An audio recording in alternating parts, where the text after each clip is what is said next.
7 राज्यों में हुए उपचुनावों में नतीजे आ गए हैं। नतीजे बेहद दिलचस्प रहे हैं। कल ही महाराष्ट्र में एमएलसी के नतीजे आए थे, जिसमें एनडीए को भारी जीत मिली थी और इंडिया गठबंधन को कुछ निराशा लगी थी। लेकिन आज उसके उलट इंडिया गठबंधन को इन चुनाव नतीजों में उत्साहवर्धन बढ़ दिया है। अभी हम अपने संवाददाता से जानकारी लेंगे कि क्या है उनके पास में अपडेट। असफान, आपको मेरी आवाज आ रही है? हाँ मनिंदर, आ रही आवाज जी। हाँ असफान, बताइए क्या अपडेट है आपके पास में? जी, आज उपचुनाव के परिणाम आए हैं जो काफ़ी निराशाजनक रहे हैं, खासकर भाजपा के लिए। अगर परिणामों की बात की जाए तो इन 7 राज्यों की 13 विधानसभा की उपचुनाव आज हुए। परिणाम आए हैं जो 10 जुलाई को वोट डाले गए हैं। अगर परिणामों की बात की जाए तो 4 सीटों पर कांग्रेस ने जीता है, 4 सीटों पर टीएमसी ने, बंगाल की चारों सीटों पर टीएमसी ने जीत दर्ज की है और एक सीट पर आम आदमी पार्टी और डीएमके ने जीत का परचम लहराया है। और सबसे निराशाजनक रहा है प्रदर्शन भाजपा का, जिसने महज 2 सीट पर ही चुनाव जीत पाए हैं। जी जी, अभी हम आगे 3 महीने बाद ही विधानसभा चुनाव होने जा रहे हैं। क्या नतीजों से असर पड़ेगा उन पर? क्या बता सकते हैं आप? जी, जाहिर सी बात है, अगर 3 महीने के बाद में ही 2 राज्यों में, जो 2 बड़े राज्य महाराष्ट्र और हरियाणा, जहां पर भाजपा का प्रदर्शन अगर लोकसभा चुनाव के हिसाब से देखा जाए तो काफ़ी निराशाजनक रही है।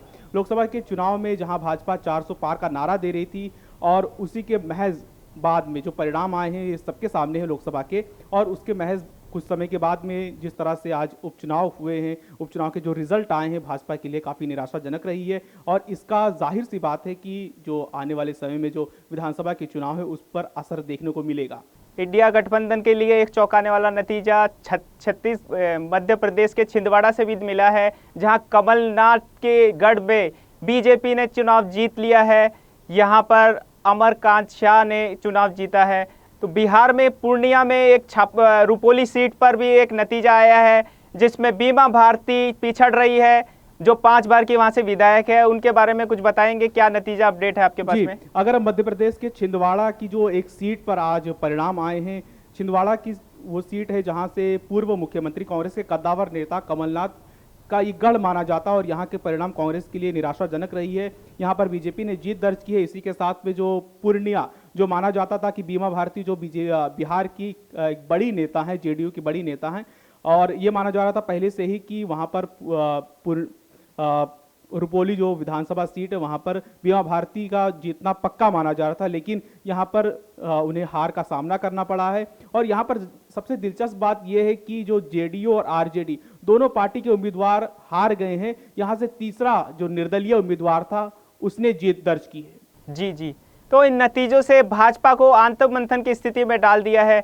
आप बता सकते हैं कि क्या नतीजों के परिणाम स्वरूप आए हैं, उसमें अपन भाजपा से क्या कुछ किसी से बात हुई है आपकी?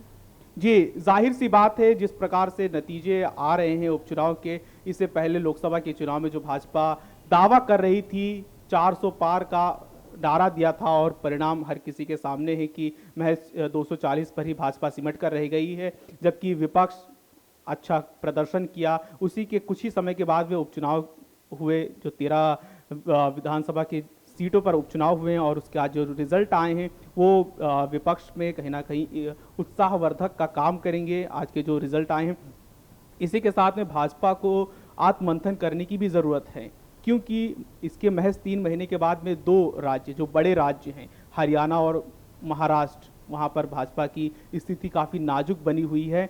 यहाँ पर भी विधानसभा के चुनाव होने वाले हैं। जी, और अयोध्या के बाद में बद्रीनाथ से भी बीजेपी को हार मिली है, वहाँ का क्या अपडेट है आपके पास? जी हाँ, यहाँ उत्तराखंड में भी देखा जाए जो आस्था का केंद्र है अयोध्या में, तो हर किसी को मालूम है कि भाजपा के उम्मीदवार को यहाँ पर हार का सामना करना पड़ा है। जो माना जा रहा था कि राम मंदिर के सहारे भाजपा वहाँ पर जीत जाएगी, लेकिन वहाँ पर हार गई थी। उसी के बाद में बद्रीनाथ सीट, उत्तराखंड की जो बद्रीनाथ सीट है, यहाँ पर ये भी एक प्रकार से धार्मिक केंद्र रही है, धर्म का स्थल है यहाँ पर, और यहाँ पर भी भाजपा का हार होना एक अपने आप में एक सवाल खड़े करता है। बिल्कुल बिल्कुल, आपका बहुत बहुत शुक्रिया जानकारी देने के लिए असफान। तो ये थे हमारे संवाददाता असफान, जो आपको जानकारी दे रहे थे उपचुनावों के नतीजों पर। उपचुनाव के नतीजे जैसे जैसे आ रहे हैं वैसे वैसे लोग राजनीतिक दलों में दिलचस्पी बढ़ गई है। राजनीतिक दल अपने अपने समीकरण बैठाने में लग गए हैं। आने वाले समय में देखना यह है कि भाजपा इन नतीजों को किस प्रकार लेती है।